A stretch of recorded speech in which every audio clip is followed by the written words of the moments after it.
Assalamualaikum warahmatullahi wabarakatuh. Saya Aisyah Jahra dari kelompok 1 yang diketuai oleh M. Farhan Lubis dan beranggotakan Ahmad Nur Ifni, M. Hafiz Nur Hasan, Muhammad Rizky Fadila, Asley Siania Septian, Aisyah Jahra Sabita, Kinanti, Resti Ayunda Lubis, Syahrina Suhila Siregar akan menjelaskan tentang radiasi elektromagnetik, teori James Clerk Maxwell. Radiasi elektromagnetik. Radiasi atau pancaran adalah suatu proses di mana energi dilepaskan oleh suatu atom. Gelombang elektromagnetik adalah gelombang yang dapat merambat tanpa memerlukan medium dan merupakan gelombang transversal. Radiasi gelombang elektromagnetik adalah kombinasi medan listrik dan medan magnet yang bersosialisasi dan merambat melewati ruang, serta membawa energi dari satu tempat ke tempat yang lain. Teori James Clerk Maxwell. Maxwell adalah seorang ilmuwan fisika yang berjasa pada kemajuan ilmu pengetahuan serta teknologi yang berhubungan dengan gelombang. Maxwell berhasil mempersatukan penemuan-penemuan berbagai fisikawan, di antaranya Ampere dan Michael Faraday.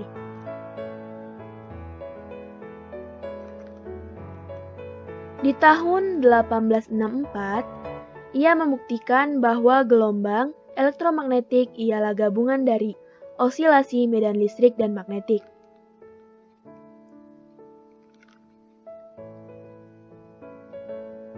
James Clerk Maxwell mengatakan bahwa cahaya adalah rambatan gelombang yang dihasilkan oleh kombinasi medan listrik dan medan magnetik. Seperti yang kita lihat di gambar, gelombang berwarna merah merupakan medan listrik dan gelombang berwarna biru merupakan medan magnetik. Keduanya bergerak tegak lurus dengan arah rambatan yang sama.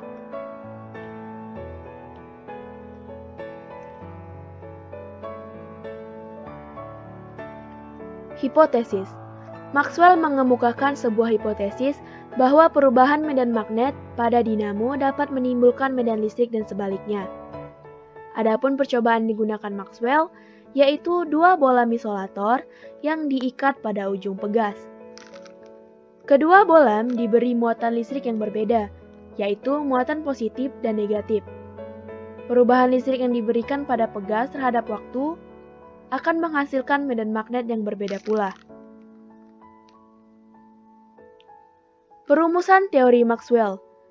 Menurut perhitungan Maxwell, kecepatan perambatan gelombang elektromagnetik hanya tergantung pada dua besaran, yaitu permitivitas listrik atau epsilon 0 dan permeabilitas magnetik atau mu 0, sehingga dirumuskan C sama dengan 1 per akar dari epsilon 0 dikali dengan mu 0.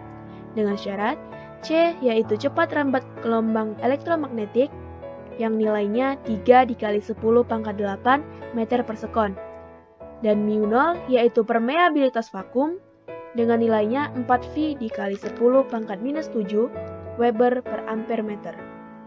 Dan epsilon 0 yaitu permitivitas vakum dengan nilai 8,85 dikali 10 pangkat minus 12 kolom kuadrat per Newton meter kuadrat.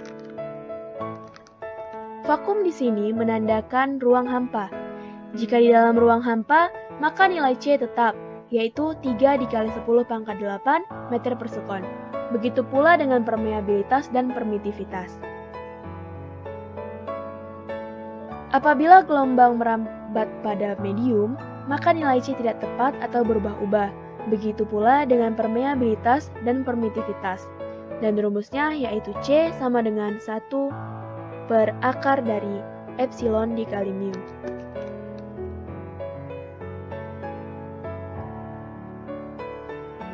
Sifat gelombang elektromagnetik yang disimpulkan dari teori Maxwell, yaitu yang pertama, perubahan medan listrik dan medan magnet terjadi pada saat yang bersamaan, sehingga kedua medan memiliki harga maksimum dan minimum pada saat yang sama dan pada tempat yang sama.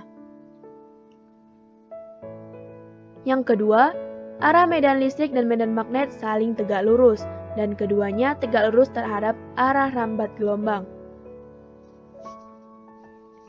Yang ketiga, gelombang elektromagnetik merupakan gelombang transversal. Yang keempat, mengalami peristiwa pemantulan, pembiasan, interferensi, difraksi, juga polarisasi. Lanjut, yang kelima, tidak dipengaruhi oleh medan listrik dan medan magnet, karena gelombang elektromagnetik tidak memiliki muatan. Yang keenam, kecepatan dalam ruang hampa sama dengan kecepatan di udara, yaitu 3 kali 10⁸ meter per sekon. Yang terakhir, besar medan listrik dan medan magnet, E sama dengan CB. Dan teori Maxwell. Pembuktian ini dilakukan oleh Hertz dengan percobaannya. Hertz adalah seorang ilmuwan berkebangsaan Jerman dengan nama Heinrich Rudolf Hertz. Ia membuktikan bahwa gelombang elektromagnetik merupakan gelombang transversal. Seperti yang kita lihat dalam video, ketika saklar digetarkan, menginduksikan puls tegangan pada kumparan kedua yang terhubung pada dua buah elektrode bola. Akibatnya, muatan listrik loncat secara bolak-balik dari satu bola ke bola yang lain dan menimbulkan percikan. Ternyata, kedua elektrode bola pada cincin kawat di sebelahnya juga menampakkan percikan. Ini menunjukkan bahwa energi gelombang yang dihasilkan oleh gerak bolak-balik muatan pada kedua elektrode pertama telah berpindah pada elektrode yang kedua. Gelombang ini dihitung kecepatannya, dan hasilnya tepat pada perhitungan Maxwell, yaitu 3 dikali 10⁸ meter per sekon. Spektrum gelombang elektromagnetik. Berdasarkan urutan kenaikan frekuensi atau penurunan panjang gelombang, gelombang radio dan mikro terletak di angka teratas. Dan yang kedua adalah inframerah, yang ketiga cahaya tampak, yang keempat ultraviolet, yang kelima sinar X, dan yang keenam sinar gamma. Sumber gelombang elektromagnetik. Yang pertama, osilasi listrik dan sinar matahari.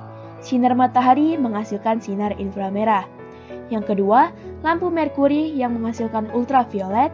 Yang ketiga, penembakan elektron dalam tabung hampa yang pada keping logam.